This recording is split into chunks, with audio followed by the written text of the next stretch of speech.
Buenos días, amigos. Francisco Antonio Méndez y el programa Economía y Mercado les saludan este lunes, iniciando la semana, lunes 24 de noviembre del 2025, con 22 grados Celsius aquí en la Julia, Distrito Nacional. ¿Oyeron bien? 22 grados Celsius. O sea, fresquecito, ¿no? Qué bueno. Ya viene por ahí. Yo no sé si estamos en invierno, pero ya estamos en un periodo ahí prenavideño. Ya en esta semana es el Thanksgiving y todo lo que eso conlleva.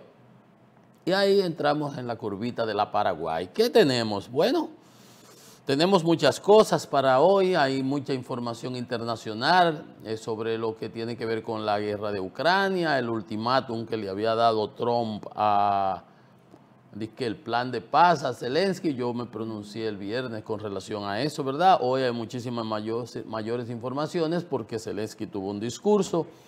Se convocaron a todos los aliados europeos, todo el mundo expresó su rechazo a esa locura que estaba expresada, aunque usted oiga comentarios por ahí, y entonces se convocaron unas reuniones y desde el sábado están delegaciones americanas y ucranianas reunidos en Ginebra, Suiza, afinando y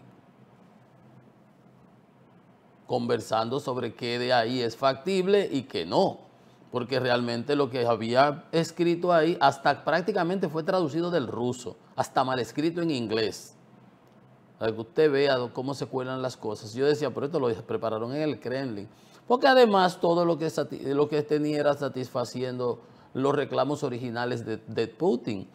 Entonces, ¿qué negociación es esa? No, era una capitulación. Además, entregar lo que Putin no ha podido lograr con armas en 4 años.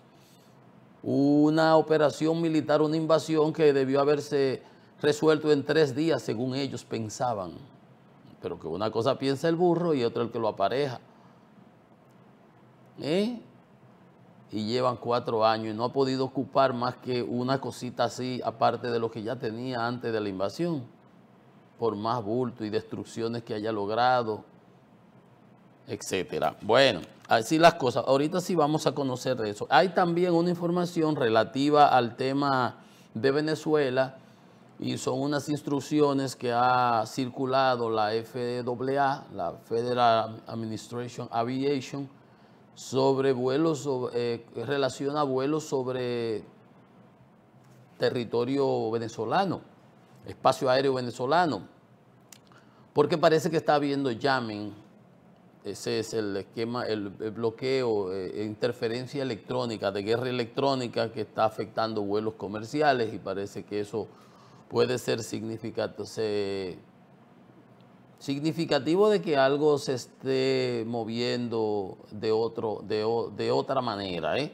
Bueno, eso es importante porque la interferencia electrónica, la lucha electrónica, por ejemplo, en la guerra de Ucrania, ha quedado demostrado cómo se interfieren los drones y ese tipo de cosas, y los equipos de geolocalización y electrónicos de los aviones. Antes decían que apagaras los celulares, ya no. Tú hasta sigues usando Wi-Fi. Ellos han logrado mejorar esa situación en la aerolínea civil. Pero bueno, eso es sintomático, pudiéramos decir, sin hacer mayores conjeturas. Pero tiene que ver con la zona porque ha habido una acumulación de fuerzas desde barcos de guerra, destroyers, destructores y localización de muchos efectivos aquí en Puerto Rico. Y si no es con fines, digamos, de provocar una invasión, al menos es como un mecanismo de presión de alta intensidad al régimen de Maduro. Bueno, así están las cosas. A nivel internacional, eso es lo más relevante. Ahorita vamos a tocar esos temas de las negociaciones de Ucrania y Estados Unidos, que son los que han estado discutiendo el documento ese, que por supuesto desde el lado ruso aplaudieron en algarabía, pues evidentemente.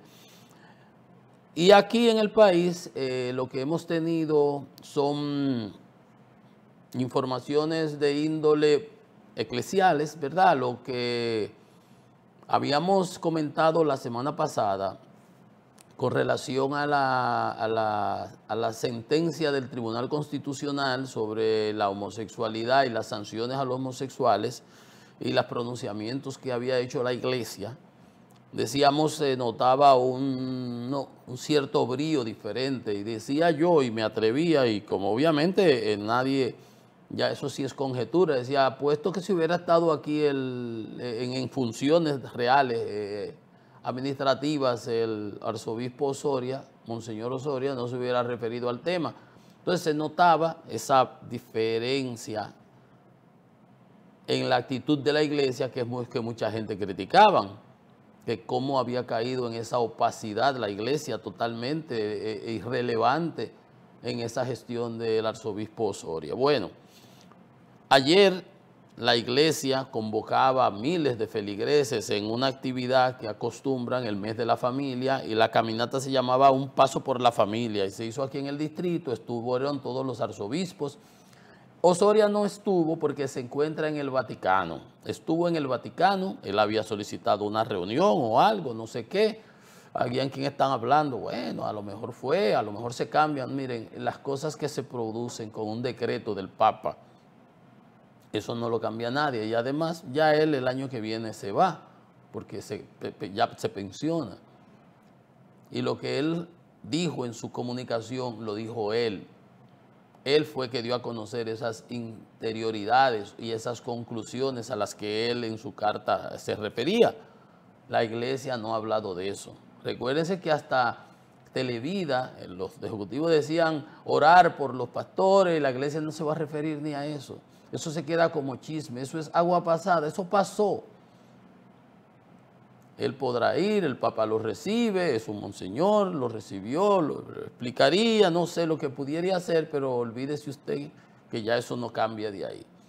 Y por cierto, estuvo allá, el Vaticano dio a conocer de esa visita que hiciera decía la Santa Sede, Monseñor Osoria se reunió este sábado con el Papa León XIV. Oía un comentarista hablar de 14º, no es 14º, pues no es nada de número ordinario, es León XIV. El Santo Padre recibió en audiencia a su excelencia Monseñor Francisco Osoria Acosta, arzobispo de Santo Domingo, dice el texto. Pero el 10 de noviembre ya fue posesionado Carlos Morel Diplán, Tomás Morel Diplán, Carlos Tomás Morel Diplán, el arzobispo coadjutor, que ayer se refería en esa actividad con relación al tema ese de lo de la semana pasada y la sentencia, y de la importancia de defender los valores y las buenas costumbres de la familia. Llamó a la población a defender de manera firme esos valores y advirtió a quienes tienen responsabilidades directas en la educación y formación en un hogar y en la familia a promocionar esos valores, para que después no se anden quejando, ¿verdad? Rechaza la homosexualidad, dice Monseñor Tomás Morel. Hay grupos que se han montado en la ola de crear una cultura, otra sociedad, a sabiendas de que desde los tiempos del Imperio Romano eso no ha dado resultados. El progreso no se mide por aprobar leyes y permitir normativas y cosas que no son propias de nuestra cultura. Cuerpos extraños que nos traen, que nos inoculan, que nos insertan en nuestra sociedad. Y siguió hablando. Cosas que no son propias de nuestra cultura y que nosotros como país ni admitimos ni aceptamos. Hablando claro, preciso, contundente, como lo hacía Monseñor Nicolás de Jesús López Rodríguez, que le decía al pan, pan y al vino, vino, y no andaba con sinuosidades, ni queriendo congraciarse, y como era un hombre sin prejuicios. Hay gente que como vienen de no sé de qué sectores, quieren estar bien con todo el mundo y olvidan cuáles son sus funciones primordiales. Dice, somos dominicanos. Esto es Monseñor Morel Diplán que está hablando. Somos dominicanos y tenemos una cultura y unos valores que tenemos que cuidar todos nosotros. Hacía mucho que desde la iglesia no se hablaba de eso. Recuérdese un día aquí que yo me refería a una homilía que dieron unos curas, porque hay un periódico que de una vez los trae, los presenta y los ilumina. Que yo me le tuve que referir aquí cuando hablaban sobre de eso de la inmigración y de los hermanos y de los haitianos y de lo que yo... ¿Ustedes se recuerdan? Somos dominicanos y tenemos una cultura y unos valores que tenemos que cuidar todos nosotros. En esas palabras hay mucho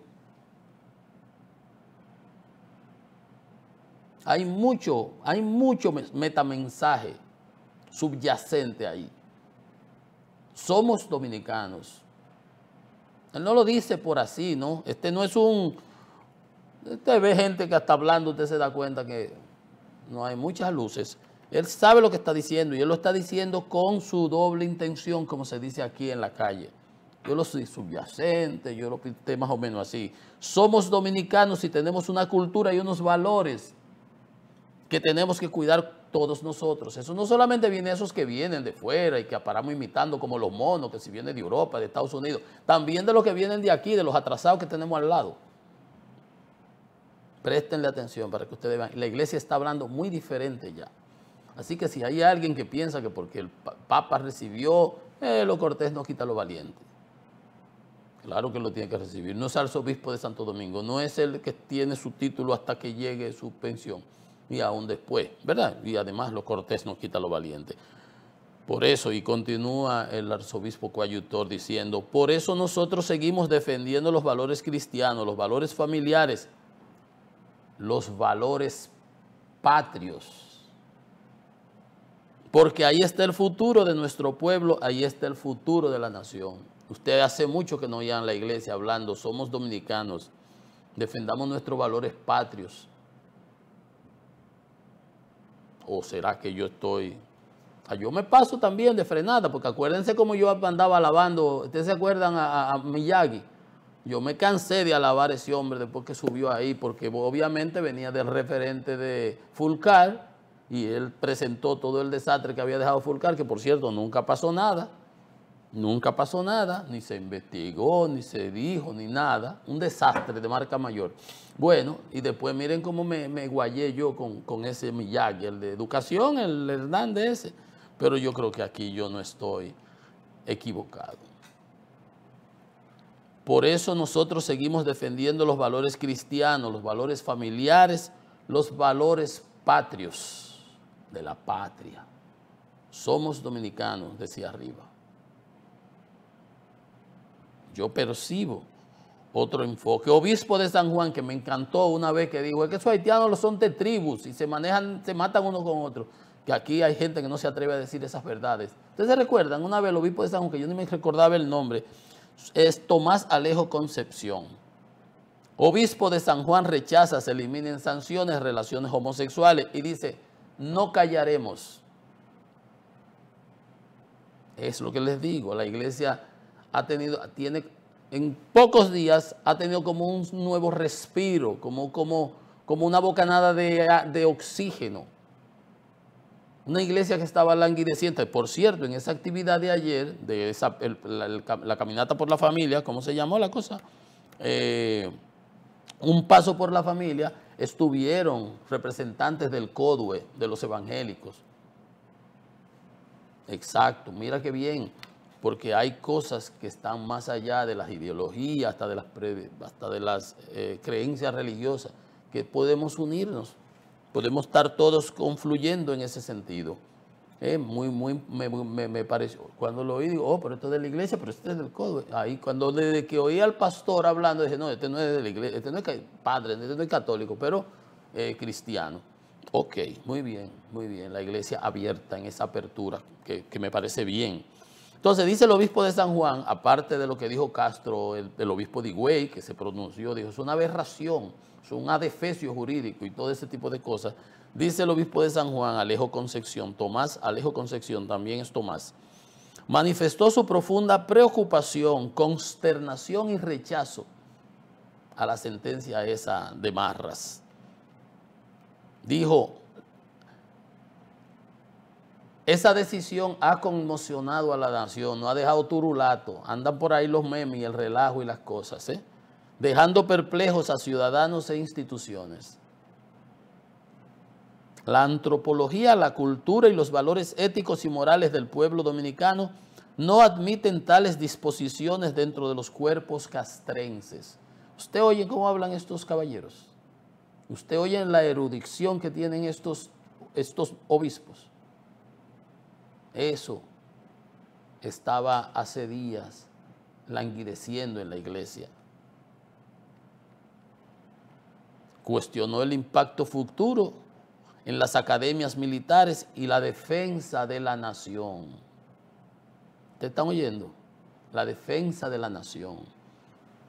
Esto es Alejo, el de San Juan, que decía Tomás Morel Diplán, el coadjutor, los valores patrios, la defensa de la nación, la defensa de la patria.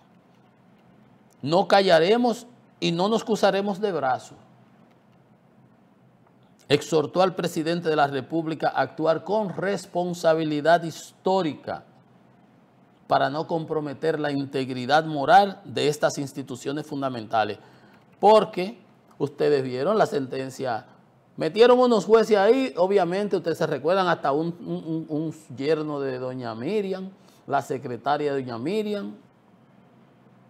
Ahora acaban de psiquitrillar a 3 en la Suprema Corte para meter 3 que van ahí a meter ahí, ustedes saben cómo es. Entonces, carguen con las consecuencias de esas decisiones que ustedes hacen. ¿Quiénes las tienen? ¿Quiénes meten esa gente ahí?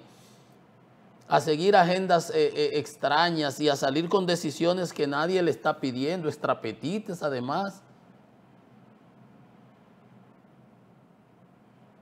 Un tribunal superior, un tribunal constitucional que había alcanzado la cúspide, el Olimpo, allá el Everest, lo más alto, con esa sentencia del Tribunal Constitucional 168-13 de defensa de la dominicanidad. Esa que los prohaitianos por ahí critican y todavía andan criticando. Ese tribunal que acaba de dar esa sentencia, obviamente hay un precedente, pero puede salir con cualquier barrabasada adicional como esa que vulnere la nación, la defensa de la nación. Por eso es bueno que la iglesia recupere su voz. 2 instituciones aquí con mayores credibilidad. La iglesia, como decía el viernes, y las Fuerzas Armadas. Y mira lo que le acaban de hacer a las Fuerzas Armadas. Por eso, como dice el obispo de San Juan, no callaremos, no nos van a callar y no nos quedaremos de brazos cruzados. Así es, sépanlo, juececitos.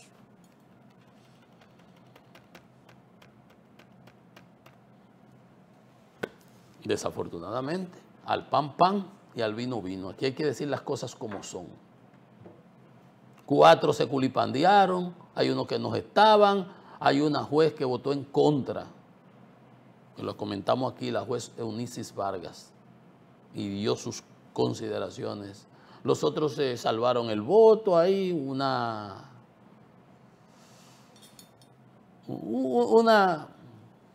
guabinada y una sinuosidad de esa, para no chocar, sabrá Dios con quién es el titiritero, quién es el que mueve los hilos, quién les puso esa agenda, quién los metió en eso. Su última convicción, ¿qué íntima convicción? ¿De qué carajo, hombre? Bueno, como dijo ella, además eso ya había sido derogado, ¿qué es lo que están pronunciándose al respecto? Pero qué bueno que ya tenemos una iglesia que habla, una iglesia que no es muda, una iglesia que cuando habla no es solamente habla para defender a los haitianos. Claro, pero Osoria era el de la pastoral haitiana y nunca dejó de serlo. Bueno, señores, miren, yo le decía el jueves o algo así, con unas declaraciones de la presidencia, Paliza, administrativo, ¿cómo era? No, el secretario de la presidencia, Paliza, sobre el narco y ese tipo de cosas, y que ahora es diferente porque ahora no hay impunidad. Yo decía, bueno, pero lo que te está viendo es que son de allá que vienen a buscarlo, de allá que los reclaman, de allá que los vienen a perseguir, no de aquí. Y entonces le decía, bueno, pero lo que se han visto es una retajila de cosas que todos tienen que ver, porque hay que decir las cosas. Porque si fuera con el partido A, pues se le dice al partido A. Si fuera con el partido B, pues se le dice al partido B. Pero es con el C. Ese es. Desafortunadamente es así. Juicio por drogas contra ex asesor del Poder Ejecutivo comienza en diciembre. Ya el mes que viene, el 15 de diciembre, en un mes. Estábamos hablando de quién, de Fabio Augusto Jorge Puras, el ex asesor de Zonas Francas de Santiago, el de las Águilas Ibaeñas, ligado al gobierno, que yo no sé si se ha entregado porque va a empezar el juicio, pero el de se sabe es del otro, de Gaspar Antonio Polanco, el que era jefe de la alcaldía de servicios públicos de la alcaldía del Distrito Nacional. Ese se fue y se entregó. Y ya negoció, habló, qué sé yo, le pusieron su medida de coerción y está esperando ese día para que le canten su sentencia, ¿no? Vamos a ver cómo acaba. Pero este otro, yo decía el viernes o el jueves, no recuerdo, un día de esto, que no hemos visto en la prensa en ningún sitio que ni lo hayan apresado, pero ni que él haya ido a Estados Unidos. Entonces, si ni lo han apresado, ni lo han solicitado, ni lo han extraditado, ni si él ha ido a entregarse, está prófugo, ¿no? ¿Verdad? Es lo que uno entendería, pero no sabemos nada de eso. Sin embargo, aquí está en la prensa que el 15 tienen el juicio de no aparecerse allá. El proceso judicial en la Corte Sur de la Florida, con un juez asignado ahí, de no aparecerse allá, lo condenan por, ¿cómo se llama?, por contumacia. Hay otros casos también, el de los otros dos es el del general y el otro, Yeye, al regidor, que también son relacionados al Partido Revolucionario Moderno. De hecho, era regidor del partido del distrito. Y el de general Durán Jerez. Esos dos le van a cantar en diciembre la lectura de la sentencia. Y eso negociaron, y eso llegaron a un acuerdo. El juez dirá cuánto le echan, que él cómo le trate.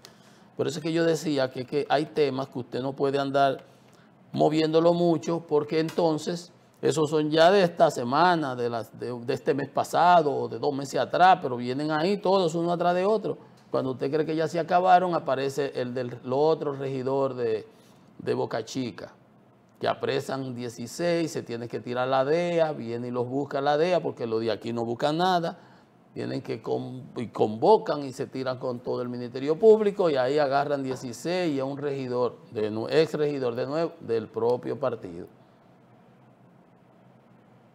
Y qué sé yo cuánto allanamiento en Santo Domingo Este, en Boca Chica, aquí en el distrito, en San Pedro. Y agarran al señor Francisco Alberto Paulino, que es hijo de un... yo no sé, el otro. Y anda buscando 4 más. Un serbio, Marko Popovic. Hay otro que se llama Gregory Gregory Arturo Calzado, José Francisco Sabino y otro Francisco Colón Natera.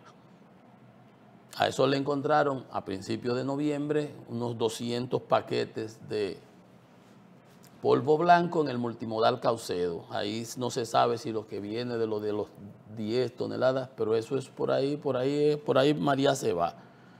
Entonces, eso vino justamente hablando el ministro de la presidencia o secretario de la presidencia, ni sé cómo se llama ya eso.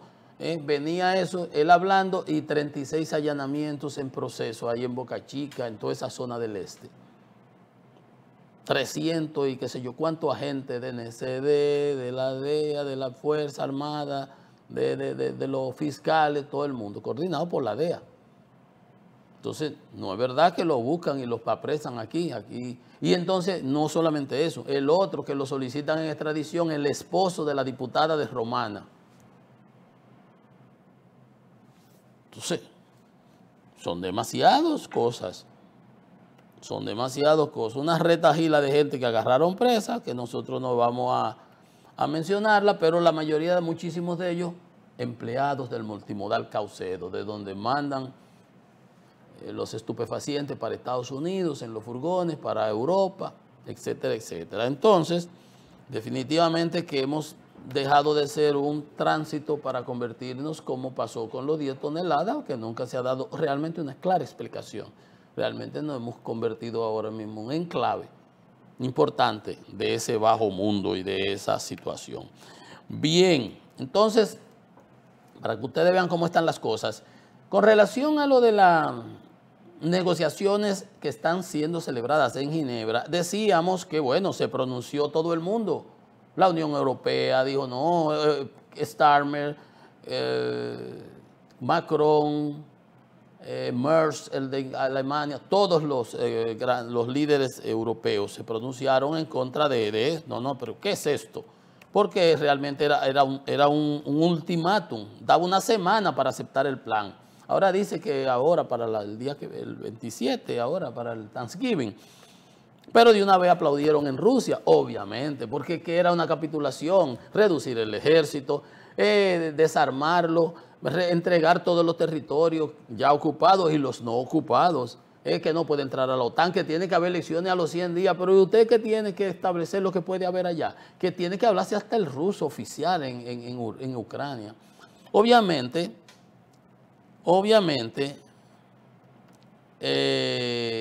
la Casa Blanca dijo que no era un ultimátum, que eso era discutiendo, tomando lo mejor para Ucrania, porque ya Rusia está ocupando esa zona. Le ha costado 1.000.000, casi 200.000 hombres. Y ocupar ese pedacito que le falta, ese 20-25% de Donbass, le va a costar otro 1.000.000 más. No es tan simple como lo quiere pintar a veces Trump. Pero Trump ha sido reiterativo en eso, no es una ni otra vez, que siempre dice, cuando la reunión aquella en la Casa Blanca, que le hicieron la celada, dijo, tú no tienes las cartas. Se ha visto que el que no las tiene, una vez dijo que Putin lo que era un tigre de papel. O sea, él dice una cosa hoy y al otro día fácilmente dice lo contrario. Y esas son las ambigüedades que tiene Trump. Entonces tiene un tipo que se llama Scott Witkoff, que es el que manda a negociar, que ese no sabe un carajo de nada. Y obviamente copia todo lo que le dicen de allá del Kremlin y le cree todas las boberías las monsergas que presenta el Kremlin, y eso no es una negociación. Cuando tú lo que quieres aparentar es que tú estás como intermediario entre ambas partes, entonces no te puedes ir para un lado y completamente para el otro. Entonces, esas son las cosas que están pasando. Dice Trump que ya Ucrania está perdiendo territorio. Sí, pero no lo han ocupado. Y ese no es el hecho de facto, que tiene que aceptarlo. En Corea del Norte hay una zona desmilitarizada y no se ha aceptado nada. En Berlín, cuando Alemania estaba dividida entre dos, luego se reunificaron. O sea, mañana Trump no va a estar ahí, pasado mañana Putin tampoco va a estar ahí, pero Ucrania va a seguir. Rusia va a seguir, Estados Unidos va a seguir. Entonces, estas cosas, porque este hombre lo que anda buscando es un premio Nobel y quiere sancochar una cosa que no, dijo que en un día él resolvía. Ya lleva casi un año y no ha resuelto nada. Y lo que quiere resolver a costa de que Ucrania capitule, que entregue. Sin conocer la historia, lo que pasó en Múnich, cuando Checoslovaquia, que provocó de luego la Segunda Guerra Mundial. Entonces, así las cosas, gracias a Dios, que hay gente adulta en la administración como Marco Rubio, que está dirigiendo las conversaciones en Ginebra, y Zelensky se pronunció inmediatamente, dijo, Ucrania está en su peor momento en la vida, ¿verdad? Riesgo de perder a un aliado o perder la dignidad. ¿Quién iba a firmar una cosa como esa que está presentado en esos 28 puntos? Claro, entre los 28 puntos podrá haber 10 que sí, que son factibles, pero habían otros 4 o 5 lo que son una capitulación real. Entonces dice, lo dijo claro Zelensky, este es uno de los momentos más difíciles de nuestra historia. Inaceptable, entendía, pero que nunca va a dar razones para que, porque quizás eso es lo que buscan tanto Rusia como Trump, que Zelensky se fuera de boca, lo enfrentara y Zelensky, no, estamos muy bien y vamos a negociar y vamos a conocer y eso lo vamos a trabajar, estamos dispuestos, presentaré argumentos, convenceré, ofreceré alternativas, pero bajo ningún concepto daremos a los enemigos razones para decir que Ucrania no quiere la paz. Que quizás eso era lo que buscaba por debajo el documento. para que Trump tuviera una razón para decirle, no te vamos a dar más armamento, no te vamos a dar más información de inteligencia, que era parte de las amenazas.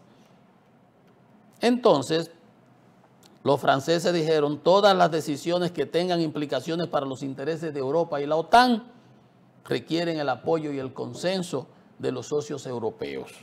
Nada debe decidirse sobre Ucrania sin Ucrania, dijo Ursula von der Leyen de la Unión Europea. Entonces se fueron a negociar, él se reunió con todos sus aliados, hablaron, han hecho una contrapropuesta. Trump de una vez acusó a Ucrania de falta de gratitud. ¿Qué tú le has dado a Ucrania, Trump? Si tú lo que hiciste fue por 6 meses que le bloqueaste los apoyos que le hizo Biden cuando estaba en la oposición. Y ya en el gobierno lo que estás es vendiéndole armas a la Unión Europea. Con el dinero de la OTAN y con el dinero de la Unión Europea no le estás dando nada. ¿De qué tienen que agradecerse? Si al contrario ha tenido Ucrania que defenderse en 3 o 4 ocasiones de esos intentos como ahora. Pero bueno, Zelensky lo está manejando bien. Europa lo está manejando bien. Aseguró que ante varias de las propuestas estadounidenses podrían adaptarse para incluir perspectivas ucranianas. No está peleándose. Trump dice y lo quiere confrontar, pero todo el mundo lo está buscándole el lado. La Meloni, el presidente de Finlandia, que se manejan con Trump, lo llamaron. Moscú aplaude, claro, le encanta el plan, pero Macron, Merz y Starmer piden el acuerdo de la UE, la Unión Europea y la OTAN en las decisiones de la Ucrania. Ese es el mensaje que han dado, nada que haya. Entonces se reunieron y Marco Rubio emitieron un documento, han estado haciendo cambios, ajustes. Dice Marco Rubio que las reuniones que hubo el sábado y el domingo, ayer en Ginebra, dicen las mejores reuniones que se han mantenido entre las partes. Y el ucraniano, el líder de la delegación, dijo que la reunión inicial fue muy productiva. Agradeció a Trump y a Estados Unidos y al presidente, su equipo, por el trabajo de devolver la paz, porque a él hay que trabajarle el ego. Si no, es difícil de bañar el hombre. Estamos llevando a cabo algunos cambios y ajustes con la esperanza de avanzar y reducir las diferencias. Dijo Marcos Rubio, que eso es ya gran cosa. Dice que Trump está bastante contento con aparte de ya lo que había dicho, la ingratitud de Ucrania y toda esa bobería que él habla. Dice que Trump está bastante contento con los avances tremendos en la negociación de Ucrania. Ojalá que las últimas 96 horas, sí, por eso que tienen 3 días negociando, ha habido un contacto extensivo y se han abordado 26 o 28 de los puntos. Claro, yo no acepto eso porque tiene que haber elecciones. ¿Quién ha dicho que va a haber elecciones cuando estamos en guerra? Todas las cosas que están ahí. ¿Por qué tenemos? Si Ucrania ahora mismo va a ser prácticamente la base industrial de la defensa de Europa y en la producción de drones ahora mismo es el líder en el mundo. Todos reconocemos que Ucrania debe sentirse segura para poner fin a la guerra, dice Marco Rubio, el canciller norteamericano, que es diferente a lo que estaba escrito ahí, casi traducido del ruso. Este es un documento vivo que respira, cambia cada día a medida que las partes aportan más y aún hay mucho trabajo que hacer. En un comunicado conjunto han reafirmado que cualquier acuerdo futuro debe respetar plenamente la soberanía de Ucrania y lograr una paz sostenible y justa. ¿Cómo es eso, una paz sostenible? Ucrania armada, no debilitada. Porque los otros días se hablaba de que Trump le iba a dar los misiles Tomahawk y de una vez llamó Putin a Trump y de una vez se cambió toda la cosa. Porque Trump un día dice A, otro día dice B, el pasado mañana dice C. Y es como una veleta. El último que le hable, le respire en los oídos y le diga cualquier cosa, ahí él sale con sus acciones. Las conversaciones mantenidas han sido respetuosas, constructivas y además muy productivas. La delegación ucraniana ha reafirmado su gratitud a Washington y personalmente a Trump por sus incansables esfuerzos. Sí, hay que manejarle el ego y mandarle un bizcocho de lo de doña Nitín, porque si no... Dice Zelensky que hay señales de que el equipo del presidente Trump nos escucha. Se están cambiando muchas cosas, estamos trabajando cuidadosamente en los pasos para poner fin a la guerra. Entonces, mientras eso ocurre, en Polonia hubo una bomba en un ferrocarril, en unos rieles, el Reino Unido interceptó submarinos y buques militares rusos en agua del Canal de la Mancha y lo escoltó. Hay un espacio, entonces Francia, Inglaterra, hay un espacio por donde no es agua territorial, por ahí se cruzan. Ha aumentado en un 30% las actividades navales. Rusia sigue con esa guerra híbrida. Entonces Trump piensa desde por allá, desde Washington, y lo que le van y le dicen algunos, porque gracias a Dios hay Marco Rubio y 2 o 3, dicen que Kellogg, el enviado militar especial, el general, le había renunciado porque no está de acuerdo con esas locuras a veces que plantean. Tiene que entender que el problema de Rusia con Ucrania no es el Lugansk y Donetsk y esos territorios, es toda Ucrania. Que Ucrania se convierte en una Bielorrusia, en un vasallo, en un Cuba, en un Nicaragua, en una Venezuela. Y eso Trump tiene que entenderlo, pero parece que a veces lo entiende y a veces no. Una pausa, que esto es Economía y Mercado.